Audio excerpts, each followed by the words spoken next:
Assalamualaikum students, hope you are all doing well. Welcome to my channel Zen Study Routine. We are working on our class 9th chemistry book on chapter number 2. Our chapter will come to end except exercise and its examples and questions related to the topics like this. So let's start our chapter. First question is from the page number 23. Calculate the number of the neutron, electron and protons in the barium 56.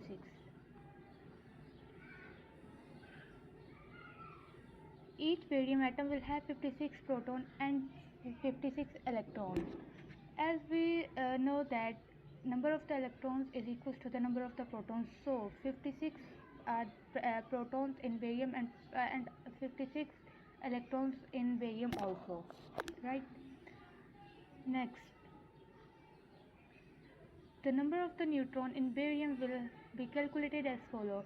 We studied this formula in the last lecture, I guess, maybe in second last.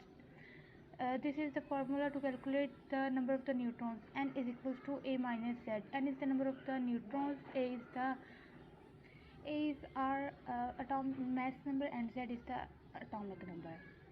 We know mass number means A is this upper part and Z is the lower part, right? So we will write this like this. Okay, 137 minus 56 is equal to 81. It means that each electron of each barium atom will have 81 neutrons, 56 protons and 56 electrons, right? 81 neutrons. Okay, next question is calculate the number of the proton, electrons and the neutrons in the following atoms. It's PT 78 and it's 195. Same formula with the same pattern. 195 minus 78, 195 are the mass number and 78 is the atomic number. So number of the neutrons in the PT, I skip its name, is okay 170 neutrons, 78 protons and 78 electrons. Okay, next it's magnesium. It has 36 mass number and 55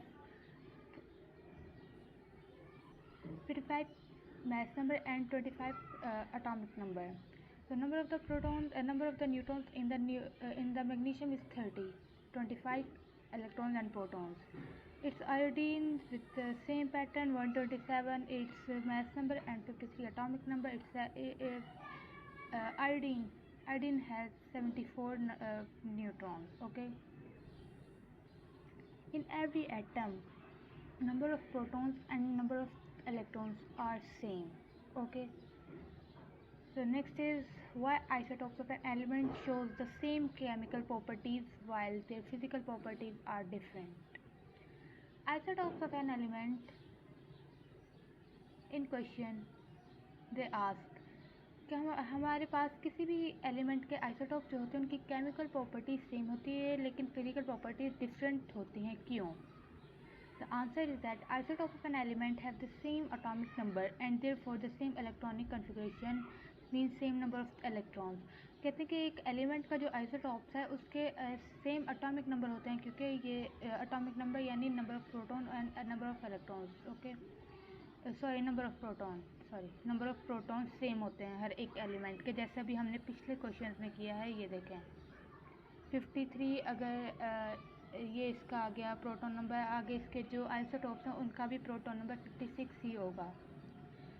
and therefore the same electronic configuration same number of electrons. वही बात number of protons equals to the number of the electrons. Okay, वो कहते हैं कि इसमें electronic configuration भी same ही होगी क्योंकि देखें जब वो प्रोटॉन और इलेक्ट्रॉन सेम है तो इलेक्ट्रॉनिक कन्फिगरेशन का नंबर है कि हमने उसको शेल्स में जो इलेक्ट्रॉन्स थे उसको सब शेल्स में डिवाइड किया, उसके प्रोटॉन्स को हमने उसके जो इलेक्ट्रॉन्स थे उसको डिवाइड कर दिया हर सब शेल्स में.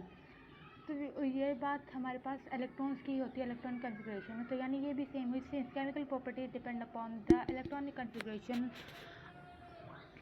तो केमिकल प्रॉपर्टी जो हमारी हैं वो इलेक्ट्रॉनिक कन्फिग्रेशन पर डिपेंड करती हैं। All isotope show the same chemical properties. Her element का जो आइसोटोप्स है वो सेम केमिकल प्रॉपर्टीज़ शो करता है। However, the different mass number isotopes have the different mass number because they contain different number of the neutrons. जो एक element का isotope है उसका मास नंबर हमेशा डिफरेंस होता है क्योंकि उसके पास डिफरेंट नंबर ऑफ न्यूट्रॉन्स होते हैं।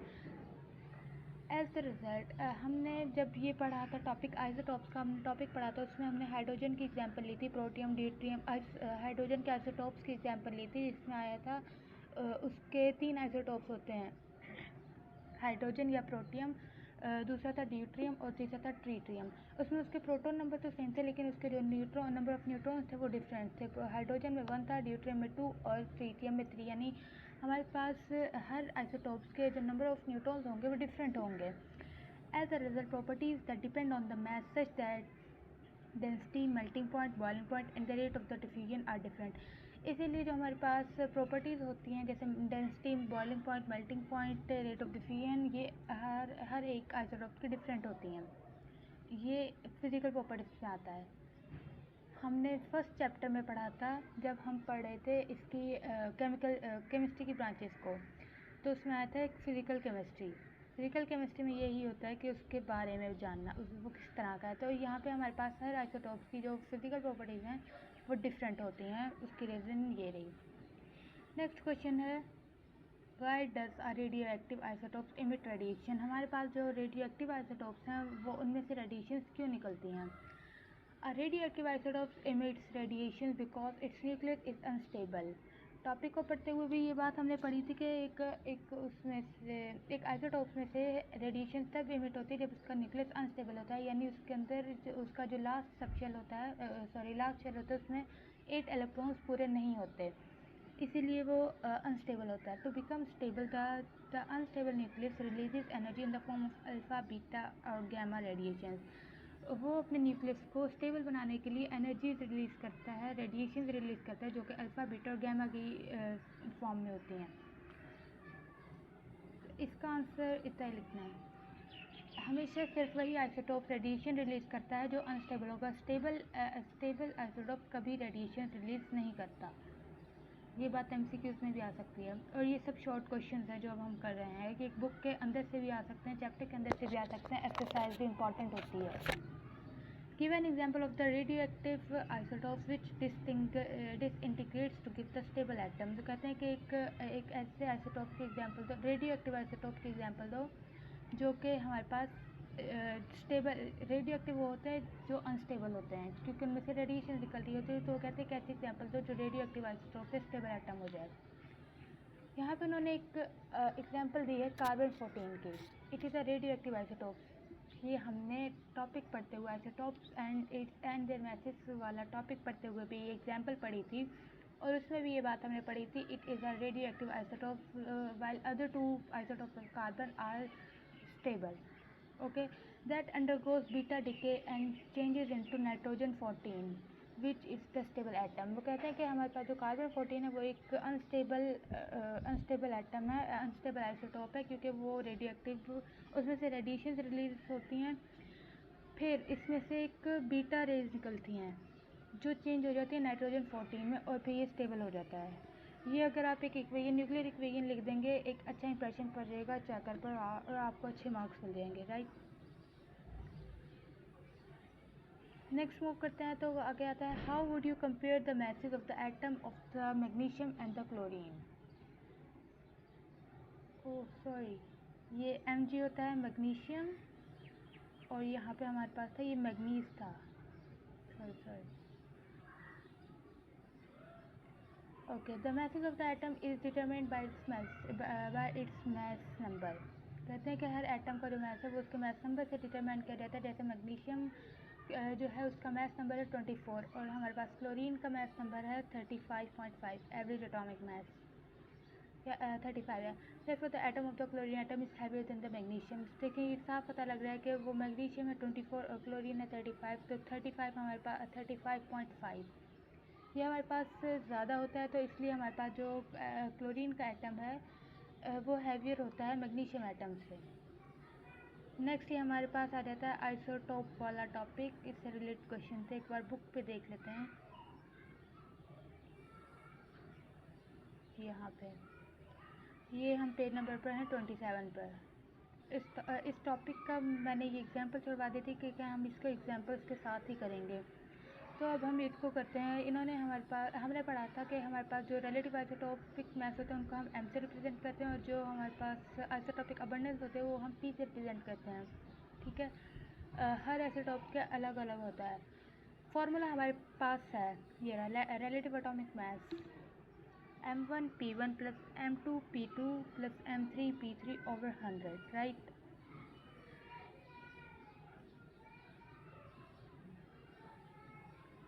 उन्होंने हमें डाटा दे दिया, ये चीज़ें हमें उन्होंने दी होंगी, आगे बस हमने फार्मूला पुट करना है और इन वैल्यूज़ को कैलकुलेट करना है। तो हमारे पास जो क्रिप्टॉन का एटॉमिक मास है वो है 83.7। एक बात का ध्यान रखना है, जब इस तरह हम वैल्यूज़ लिखते हैं तो हम कंफ्यूज हो जाते हैं कि मल्टीप्लाई आना था, सेंटर में ये प्लस आना था। तो आपने पहले ध्यान रखना है, पहले दो टर्म्स के दरमियान में मल्टीप्लिकेशन का साइन आएगा, फिर प्लस, फिर उसके बाद एक वैल्यू के पास मल्टीप्लिकेशन, फिर या तो अगर आप इस तरह इजी हैं कि इन दो टर्म्स के आगे ब्रैकेट लगा दें, फिर प्लस का साइन आ जाए, फिर इन दो टर्म्स के आगे ब्रैकेट लगा दीजिए, फिर प्लस का साइन, फिर इन दो टर्म्स के आगे। इसी तरह अगर आप कर लेंगे तो आपके लिए थोड़ा इजी हो जाएगा। नेक्स्ट एग्जांपल उन्होंने दी हुई है, calculate the relative atomic mass of the light isotope of the chlorine when it is relative atomic mass number is taken as 35। वो कहते हैं कि हमारे पास कैलकुलेट करो लाइट आइसोटोप ऑफ क्लोरीन का रिलेटिव एटॉमिक मास, और उसने हमें एक दिया है रिलेटिव एटॉमिक मास 35.45। क्लोरीन के हमारे पास दो आइसोटोप होते हैं, एक क्लोरीन 37 और एक क्लोरीन 35। ठीक है, जैसे हमारे पास हाइड्रोजन 1 था, हाइड्रोजन 2 था और हाइड्रोजन 3 था, इसी तरह हमारे पास क्लोरीन 35 है और 37 है। तो हमारे पास जो क्लोरीन 37 है उसका आइसोटोपिक अबंडेंस है 24.23%। ओके, उसके बाद ये जो है क्लोरीन, ये 25 है। ठीक है, ये है 75.77%। Relative atomic mass of chlorine ये है क्लोरीन 35, ये आ गया हमारे पास 35.34। सॉरी, ये नहीं, वो ऊपर वाला है। सबसे पहले हो गया क्लोरीन 37, उसके बाद आ गया क्लोरीन 35, और ये हमारे पास क्लोरीन का हमें मास नंबर दिया हुआ है 35.45, एवरेज एटॉमिक मास है। अच्छा, अब उन्होंने हमें फार्मूला पता है, relative atomic mass is equal to m1 plus p1 plus m2 plus p2 m1 p1 plus m2 p2 and so on divided by 100। Relative atomic mass of chlorine into 75.77 plus 37 into 24.23 over 100। अब देखें, next step पे चलते हैं। Relative atomic मास था हमारे पास left side पर, तो हमें गिवन था, हमें ये बात गिवन थी relative atomic mass of chlorine जो कि हमारे पास थी 35.45। तो हमने ये लिख दी लेफ़्ट साइड पर। उसके बाद राइट साइड पर आते हैं, तो हमें जो था हमारा क्लोरीन 35 था उसका हमें मैस नहीं दिया हुआ, ये हमने फाइंड करना है। ठीक है, इसलिए हमने उसकी जगह पे सिर्फ क्लोरीन लिख दिया। बाकी हमारे पास वैल्यूज़ थी, उसका जो आइसोटोपिक अबंडेंस था वो गिवन था। उसके बाद ये आ गया प्लस का साइन, फिर ये क्लोरीन 37 और उसका आइसोटोपिक अबंडेंस को डिवाइड कर दिया 100 से। उसके बाद 100 को हमने लेफ़्ट साइड पर ले जाकर 35.45 से जब मल्टीप्लाई किया तो पॉइंट ख़त्म हो गया, डेसिमल पॉइंट ख़त्म हो गया, और इसका आंसर 3545 हो गया, और ये राइट साइड की वैल्यूज ऐसी आ गई। फिर इस साइड पे हमने ये जो लास्ट वैल्यू उसको मल्टीप्लाई करके ये लिख दिया। उसके बाद लेफ़्ट साइड पे जाकर उसको सब्ट्रैक्ट कर दिया, क्योंकि राइट साइड पे वो प्लस हो रही थी तो लेफ़्ट साइड पर जाकर वो माइनस हो जाएंगे, और बाकी वैल्यूज़ वैसी रही। उसके बाद हमारे पास जब उनको सब्ट्रैक्ट किया तो हमारे पास आंसर आया 2648.49 आंसर था। फिर हमने क्या किया, इस साइड पे ये 75.77 मल्टीप्लाई होता तो दूसरी साइड पे जाकर ये डिवाइड कर दिया हमने, तो हमारे पास आइसोटोप ऑफ क्लोरीन का आंसर आया 34.95, right.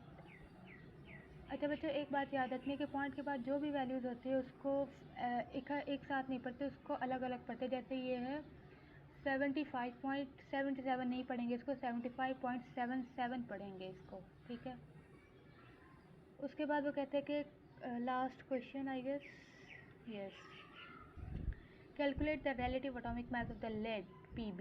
Isotopic abundance of the isotopes are 2, 24, 22 and 52 respectively, और नीचे हमें उनके मैथ दिए हुए हैं।